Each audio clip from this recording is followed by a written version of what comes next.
The Liberian Civil War had been ongoing since Christmas Eve, when Charles Taylor's National Patriotic Front of Liberia entered the country from neighbouring Côte d'Ivoire to try and topple President Samuel Doe. Government forces sent to deal with the NPFL had dealt brutally with local residents, which turned many against the government. By August 1990, the capital city of Monrovia was under siege by two separate factions of the NPFL. Foreign nationals and diplomats had been evacuated by the US Navy, and both rebel and government forces were looting and killing. Worried about the fighting crossing borders along ethnic lines, the Economic Community of West African States, ECOWAS, deployed a military force, the Economic Community Monitoring Group, or ECOMOG, directly into Monrovia, comprised of some 4,000 soldiers from Ghana, Gambia, Guinea, Nigeria and Sierra Leone. Besieged President Doe refused to resign, and the force had to fight their way in, fighting both sides, establishing a position between them and enforcing a ceasefire. American forces began arriving in Saudi Arabia in response to the Iraqi invasion of Kuwait, and on the 22nd of August President Bush called up reservists for the first time since the Vietnam War. With the lessons of that conflict firmly in mind, American military commanders had advised Bush that if he was going to intervene, he should do so decisively and in force, rather than trying to minimise involvement. In Kuwait itself, meanwhile, an underground resistance movement had been developing since the invasion, with covert US support. The Kuwaiti government in exile had established itself at Taif in Saudi Arabia, and was producing media supporting the continued existence of an independent Kuwait. Several British families, among hundreds of foreigners who had been caught in Kuwait when the tanks rolled in, had been moved to Baghdad and were shown on Iraqi television later in the month as Saddam Hussein talked cheerfully to them, ruffling the children's hair and saying he wanted to make sure they were safe, and he hoped they would not be guests for too long, but they and the others were there, quote, and in other places, to prevent the scourge of war, and would become heroes of peace. He denied, however, that they were being used as human shields to prevent air attacks, saying it was unnecessary anyway because Iraq's air defences could simply destroy any attackers. The East and West German governments announced the long-awaited date for the official reunification of the country, the 3rd of October 1990. Legally, the German Democratic Republic would cease to exist, and its states would be annexed into the Federal Republic of Germany, and the capital of the new country would be a reunified Berlin, though the seat of the government would remain in Bonn for the time being, until a decision could be made on whether to move everything over. On reunification day itself, a new company called the Treuhandanstalt, the trust agency, would take over all of the previously state-owned enterprises in the East, some 8,500 of them, employing 4 million people, making it instantly the world's largest industrial enterprise, with a mission to ready them for privatisation and integration into the Western economic system. A couple of days before the Belgian Grand Prix, Brian Keenan was freed in Beirut. The Northern Irish writer had been captured back in 1986 at the height of the hostage crisis, and had been kept blindfolded and chained hand and foot most of the time ever since. The Islamic Jihad organisation held several high-profile US, British and Irish hostages, but because of the British and American government's policy of not negotiating with terrorists under any circumstances, nothing much had happened. After 5 long years, and with the Iranian government no longer trying to put pressure on the West during the Iran-Iraq War, hostages began to be released. Americans Robert Polhill and Frank Reed in April, and Brian Keenan in August. And on the 25th of August, the day before the race, David Hampshire died at the age of 72. While never a star, David had raced in Grand Prix before World War II and had been one of the field at the inaugural championship Formula One race, the 1950 British Grand Prix, where he'd finished 9th in his Maserati, entered by the Scuderia Ambrosiana. He drove one more championship race alongside his friend and teammate Reg Parnell at the French Grand Prix at Reims-Gurs later in the season, but dropped out after just 5 laps. Those were his only 2 championship entries, but he was on pole position and set fastest lap in the Jersey Road Race, and won the Nottingham Trophy at Gamston, both non-championship races to Formula One regulations. He also entered Le Mans along with Reg Parnell, co-driving a works Aston Martin DB2 to 7th place. The Grand Prix circus arrived in Belgium in late August. As in previous years, it fell on a public holiday weekend in the UK, so there would be a strong British contingent supporting Nigel Mansell in his continued efforts to get one more Ferrari win before his retirement at the end of the season. And thereon hung a tale, because there were strong rumours that he was reconsidering his retirement and might be persuaded to drive given the right package, specifically a car he could win the title in and guaranteed number one status. He wasn't going to be getting that at Ferrari, where Prost had just re-signed for 1991, so it would be Williams or McLaren, with Benetton already having re-signed both drivers.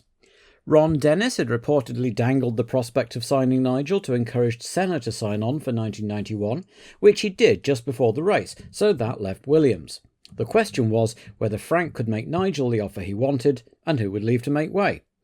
As for his replacement at Ferrari, still no news as yet, but the BBC were reporting that Alex Caffey had tested earlier in the week and was only a few tenths slower than Prost. Another possibility was Jean Alesi, who had also been talking to Williams, but apparently something had gone wrong with that because sources now said he was absolutely not going to be driving for them in 1991. Back to this year though, and several teams had updates to their car for the Belgian Grand Prix. Arrows had introduced early the cooling system designed for next year's Porsche V12 engine and redesigned the car's floor a bit, which helped the aerodynamics. Minardi had done likewise. Williams had a new evolution of the Renault engine, which local hero Boutsen would hope would propel him to home glory. No glory for the Monteverdi team, though, who would not be at Spa as they announced their withdrawal from the rest of the season. "We'll be back," said Peter Monteverdi, but as Carl Foytek's funding had followed his son Gregor out of the door, there was a significant financial hole to fill. That meant that Ligier, after just 2 races, would be lifted back out of pre-qualifying, which in turn meant that there were now just 7 cars chasing those 4 slots in qualifying.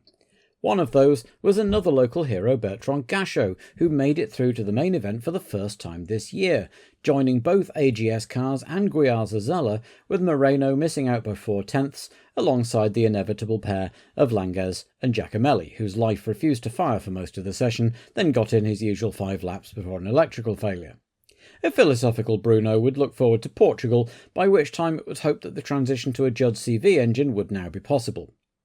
Unfortunately, Gachot's engine was somewhat overwhelmed by all the efforts and blew later in the day, meaning he set no time on Friday, and the replacement engine was a tired older unit, so he wasn't able to set a competitive time. Also losing his Friday time was Philippe Alliot, whose rear wing was adjudged to be a little too big. Saturday saw Senna back on qualifying form, taking pole position by half a second from Berger, with Prost 3rd and Boutsen a second and a half off pole in 4th. Mansell could only manage 5th, 1.9 seconds off pole.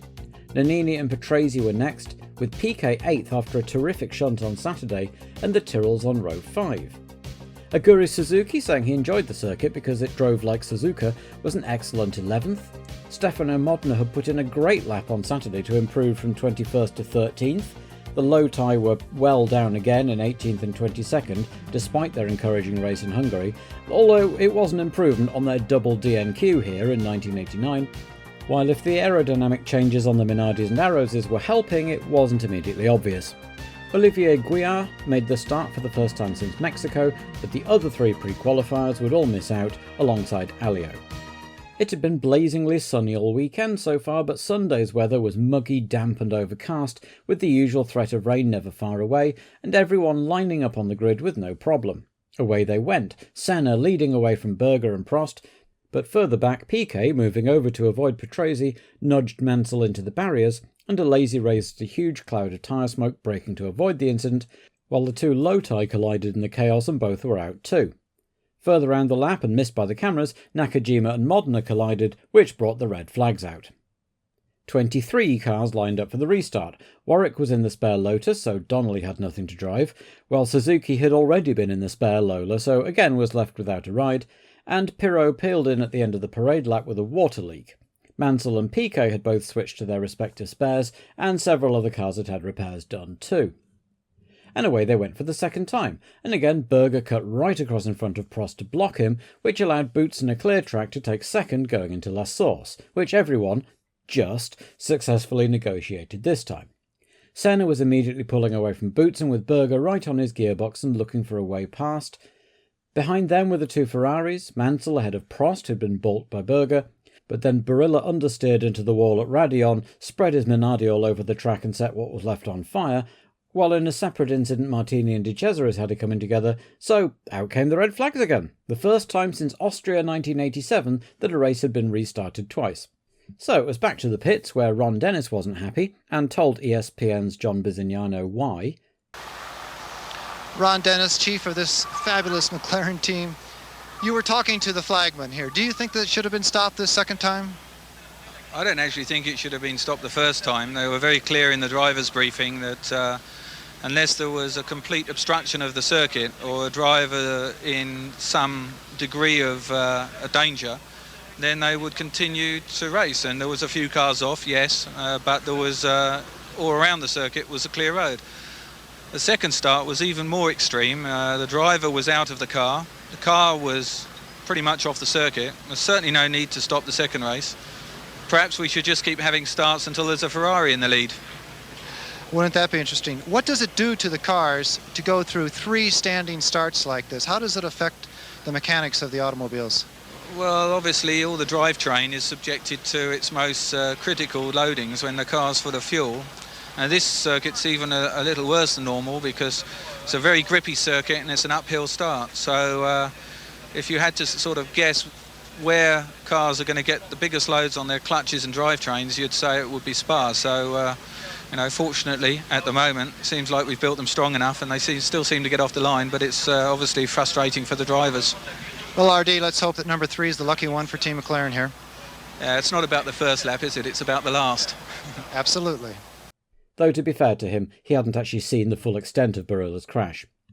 Meanwhile, the Lotus team had managed to patch up Derek Warwick's car and hastily recalled Martin Donnelly from the Eurosport commentary booth to take the restart in the unfamiliar car from the pit lane.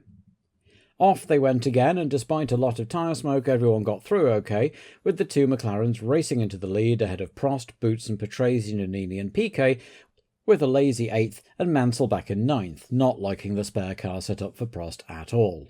As if everyone had collectively decided there'd been quite enough excitement for one day, the top 6 pulled out a bit on Piquet, but otherwise not much happened for a while, except for Nakajima posting his second retirement of the day on lap 5 with an engine failure, and Pirot likewise on the next lap with a recurrence of his water leak. The next incident of note was Mansell pitching from 9th on lap 11, a quarter distance, and after a brisk exchange of views with the team, 4 new Goodyears went on and off he went again. Senna had meanwhile pulled away from Berger a bit, while Prost was still hanging closely onto Gerhard's rear wing, and Boutsen was not far behind, while Patrese was just behind his teammate. Prost took Berger on the entry to the bus stop, and Boutsen nearly lost his nose trying a similar thing further around the lap. Did Berger have some sort of problem? Certainly Prost was disappearing quickly into the distance, setting fastest lap as he headed off in pursuit of Senna. Off camera, Nannini got past Patrese, while Mansell pulled in on lap 20 to retire his car, pronouncing it undrivable. Just about then, Berger pitted for new tyres, rejoining 7th, which became 6th when Patrese pulled in to retire his gearbox shot. So Senna led Prost by just under 3 seconds, followed by Boutsen, Nannini, Piquet and Berger in the top 6. Senna was lapping the Lotus twins by now, having another one of their great scraps, with Donnelly in Warwick's car leading Warwick in the spare, both followed by Guiar-Zazella. No problem for Ayrton though, while a lazy stop for tyres and a new tear-off on his visor. That was one brave mechanic getting in to do that. On the stroke of half distance there was almost an audible sigh around the track as Thierry Boutsen pulled over opposite the pits with a broken CV joint. And it was particularly galling because just then both Prost and Senna pitted, so he would have taken the lead. Senna's stop was quicker, but he was further back in the pit lane and just managed to squeak by Prost before he too was released, both of them emerging just as Nannini was flying by, Senna using all the road to keep the Benetton behind him on his cold tyres. Nannini sensed his opportunity, went this way and that, but just couldn't find a way past, and before long Senna's tyres had warmed up and he began to pull away once more. Before long, Prost was catching Nannini, who was held up a little by Martini, while Piquet pitted from 4th, a slipping clutch proving problematic as his rear wheels wouldn't stay still.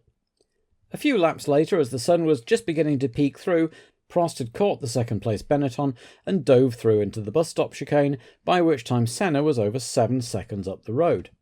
That became 10 seconds when Prost was held up by Alboreto. Berger, meanwhile, had caught right up to Nannini as they in turn came up to lap Alboreto and tried to get through. Sandro wasn't having any of that, and after a bit of wheel banging he was still in front. Just. The Benetton team was showing Nannini the inboard, the Italian having not stopped for tyres yet. His rubber was looking very worn, but by now there was only a quarter of the race to go. but he was slithering around all over the track, having a big moment at Raidillon, which finally allowed Berger through. Freed of the need to defend the position and still some way ahead of his teammate, Nannini was able to settle in and husband his tyres to the end of the race, so the Belgian Grand Prix was left to peter out a little as Prost tried in vain to catch Senna.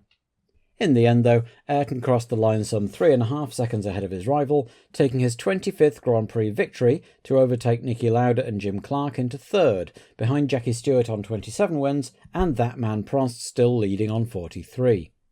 Alain came in second with Berger third, then the two Benettons, and Mauricio Gugelmin getting a very welcome point for Leighton House, his first of the season and their first since France, having spent most of the race dicing with Capelli. He finished 7th, followed by a lazy Bernard and Caffey, then the two Lowtie, Warwick finishing up ahead in that particular local derby. So now the gap from Senna to Prost in the championship was 13 points, while Berger had pulled back ahead of Boutsen and Piquet, and Benetton looked like they might well nick third off Williams in the constructors' table if they didn't pull their finger out. Next up was the Italian Grand Prix at Monza. While no longer the end of the European season, it remained a traditional venue for big announcements, and with Ferrari apparently unhappy with Mansell for retiring what they considered a perfectly fine car, fireworks might be expected.